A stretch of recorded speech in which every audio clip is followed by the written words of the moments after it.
Welcome, my name is FABIAN Albuja Batallas, DBA student of Maastricht School of Management of the Netherlands and Centrum Graduate Business School of Pontificia Universidad Católica del Perú. I'm going to expose article critical analysis of developing an instrument for measurement of attitudes toward online shopping. Let's go. Abstract.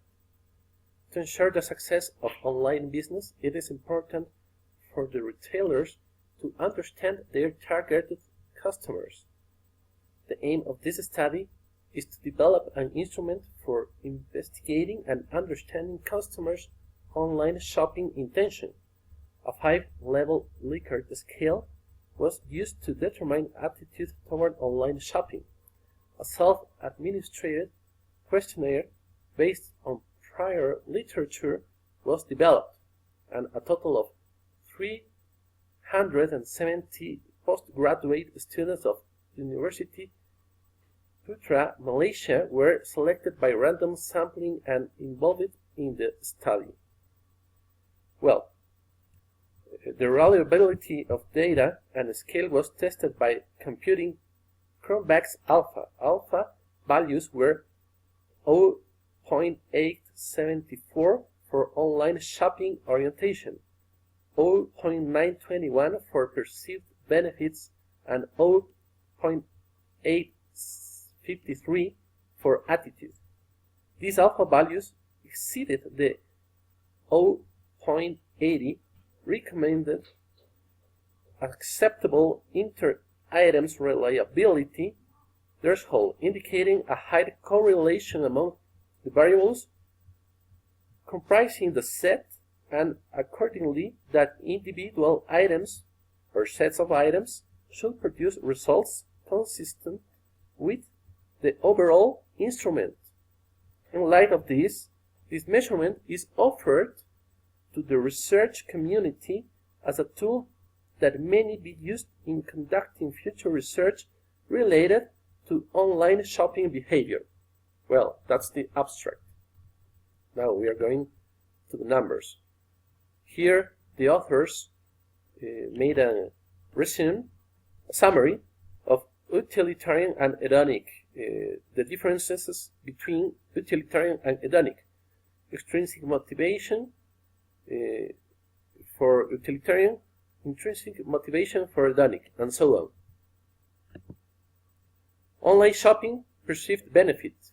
Well, here some authors said that there are many differences between a physical store and its electronic counterpart. Most of the previous online shopping research has focused on identifying the attributes of online stores that promote success. Let's go. For example, we have that the reason why people shop online, it's of convenience, the most important item on figure 1 of the study. The methodology, sampling population.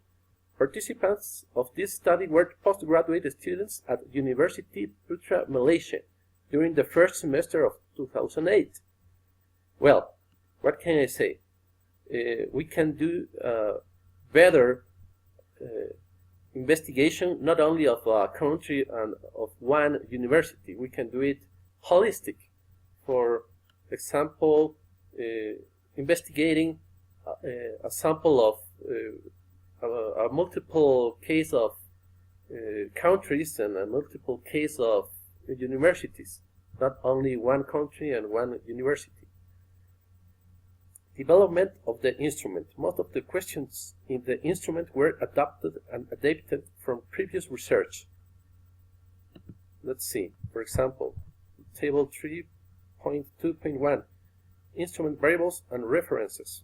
Here we have a lot of them, with a lot of items, 5, 7 items, and so on, 11 items, and a lot of authors. Analysis. Reliability and validity were used to assess the internal consistency and content validity of instrument. Validity, in example, the degree to which the instrument measures that what it claims to be measuring was tested by a content and construct validity. Results. The data analyzed for this study was gathered from postgraduate students during July and August of 2008, only for 2 months, July and August. But we can notice that we have to do it not only for a season. It's important to do it for probably the whole year.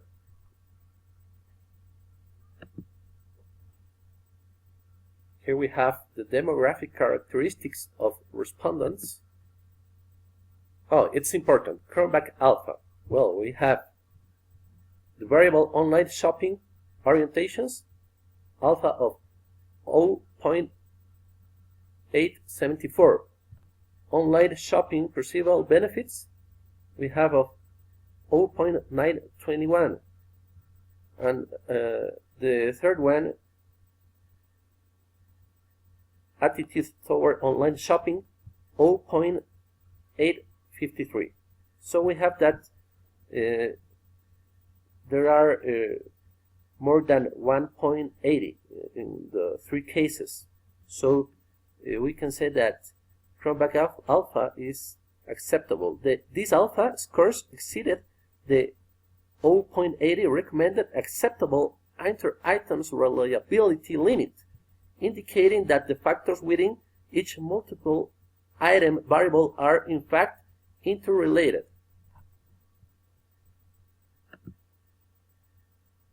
And so on. For example, the KMO and Bartlett's tests, we have validity and reliability with statistics.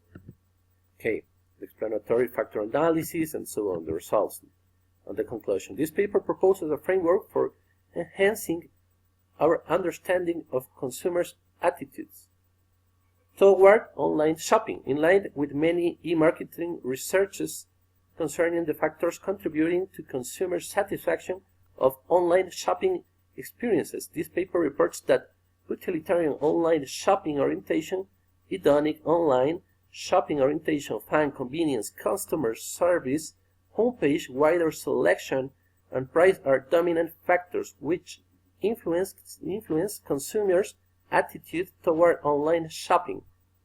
This study resulted in the development of an instrument for measuring attitudes toward online shopping that eventually could be used among varied consumer groups in Malaysia, but because the study demonstrated acceptable levels of internal consistency, reliability, content validity, and construct validity, factor analysis, and so on. Well, article critical analysis by Andrés Fabián, Albuja Batallas. Problem: the big research questions. What variables are critical on attitude toward online shopping? And my suggested methodology, models, and testing tools are: Pearson's correlation and one way another can be used to test hypotheses and determine the significances and degree of relationship between dependent and independent variables. The results and findings can show that consumers exhibited positive intention to make an online purchase in future, and attitude is positively and strongly correlated with behavioral intention. The research model applying the theory of reasoned action, TRA, can effectively be used to achieve the primary purpose of this study. Finally, future researches are suggested to improve the generalizability by selecting truly randomized and a larger sample.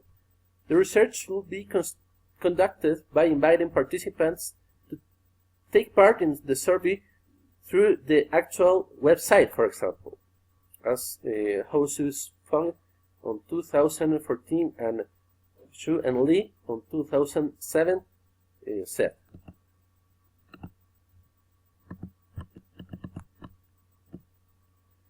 Here we have the theory of recent action, the motivational model.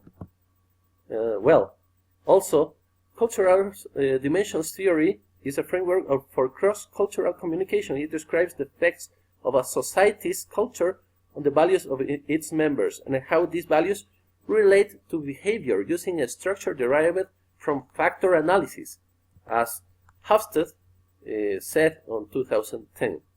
Here we have, for example, let me see, the Hofstede's dimensions of culture. 6 variables: power, distance, individualism, feminism, masculinism, uncertainty, avoidance index, long-term orientation, restraint instead of indulgence. Yeah. So, quantitative research is the systematic empirical investigation of observable phenomena via statistical, mathematical, or computational techniques. The objective of quantitative research is to develop and employ mathematical models, theories, and/or hypotheses pertaining to phenomena. A comprehensive analysis of almost 1,500 articles published in the top of American sociology journals between 1935 and 2005 found that roughly 2/3 of these articles used quantitative methods. The analyzed article has strengths on its quantitative research methods and its statistics results. For example, Cronbach's alpha inter-item reliability, but it could be improved on its framework. For example, we can investigate cultural dimensions theory of Hofstede, which is used with a structure derived from factor analysis. So it can be improved with factor analysis. It's my critical analysis. Social sciences are holistic and must be integrated in order to contribute to the creation of new knowledge and new theory. Behavioral finance and behavioral economics are close fields that apply scientific research to human and social, cognitive, and emotional tendencies for a better understanding of economic decision making and how they affect market prices, benefits, and resource allocation. The fields of study are mainly occupied with the rationality and their absence of the economic agents. Behavior models typically integrate visions from psychology to neoclassical economy theory. Recently, neuroscience has been integrated into this alliance, allowing us to study the neuroanatomical and neuropsychological basis of economic behavior, thus confirming the new science of neuroeconomics. So, my critical analysis is that we can improve the framework of the article. It has strengths on its statistics and research methods, but I suggest to apply probably the dimensions of cultural dimensions theory of Hofstede, so we can have different results, because if we want to analyze a whole populations, for example, the whole world, it's important to have a representative sample of a lot of countries, a lot of cultures. So that's my suggestion, my recommendation. Thank you very much. See you.